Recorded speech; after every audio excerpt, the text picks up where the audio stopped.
신사와 아가씨 46화에서 에나킴이 다시 병원에 실려왔다는 사실을 알 수 있었는데요. 의사는 에나킴에게 췌장이 뭔가 보인다고 정밀 검사를 해보자고 말하는 모습을 볼 수 있었죠. 에나킴이 병원에 실려왔다는 소식을 들은 수철은 한 걸음에 그녀에게 달려가는데요. 수철은 아직 그녀에 대한 마음이 남아있다는 사실을 알 수 있었습니다. 그래서 오늘은 수철과 에나킴이 앞으로 어떻게 될지 예상해보는 시간을 가져볼까 하는데요. 저의 개인적인 의견이니 재밌게 들어주시면 감사하겠습니다. 아마도 에나킴과 미국으로 떠나는 사람은 단단이가 아닌 수철이 아닐까 생각됩니다. 과거 수철은 에나킴이 지영이었다는 사실을 알기 전에도 에나킴의 유혹에 빠져 하룻밤을 함께한 전적이 있죠. 당시 많은 분들이 수철이 에나킴의 정체를 알고 있고 그녀에 대한 미련으로 에나킴을 자꾸 찾아가 챙겨주는 게 아닐까 생각했는데 수철은 진짜로 에나킴의 정체를 알지 못했고 그냥 그녀의 매력에 빠져 불륜을 저질렀다는 것을 알 수 있었습니다. 수철에게 에나킴은 정체를 알든 모르든 끊을 수 없는 그런 사람이 아닐까 생각되는데요. 이번에도 수철은 에나킴과 함께하지 않을까 생각됩니다. 병원에 실려온 에나킴은 췌장암이 걸린 게 아닐까 싶은데요.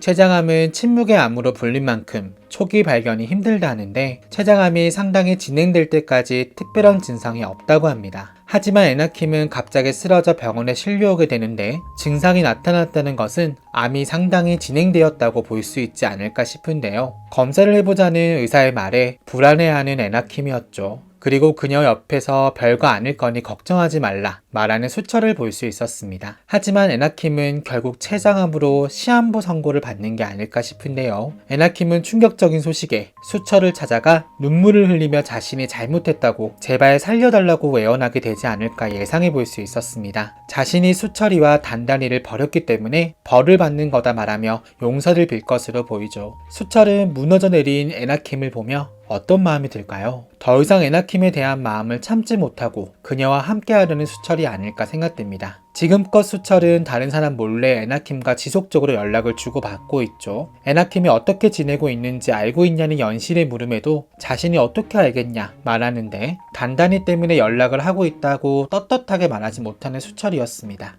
단단이를 미국으로 보내기 위해서라는 핑계로 계속해서 에나킴과 연락을 주고받고 있었는데 마음 깊은 곳에서는 에나킴에 대한 미련이 남아있는 게 아니었을까요? 그리고 이번에 에나킴이 시한부 선고를 받게 되면서 그 마음이 폭발하는 게 아닐까 생각됩니다. 수철은 에나킴이 한국에 남아 치료를 받기를 바라지만 에나킴은 더 이상 수철과 단단이에게 피해를 줄 수 없다고 조용히 미국으로 돌아가겠다고 하는데 수철은 고민 끝에 그런 에나킴을 외면하지 못하고 함께 미국으로 떠나는 게 아닐까요? 보호자 없이 혼자 쓸쓸히 죽음을 맞이할 에나킴을 위해 잠시나마 함께 해주기 위한 마음이 아닐까 생각됩니다. 그리고 연실에게도 보호자로서 가는 거니 기다려달라고 부탁하게 되지 않을까 생각되는데요. 만약 그렇게 된다면 연실에게는 큰 상처가 될 것으로 보이죠. 과연 수철은 다시 한번 죽을 위기에 놓인 에나킴을 외면할 수 있을까요? 아님 저의 예상대로 함께 미국으로 떠나게 되는 건 아닐지 궁금해집니다. 오늘 준비한 영상은 여기까지입니다. 시청해주셔서 감사합니다.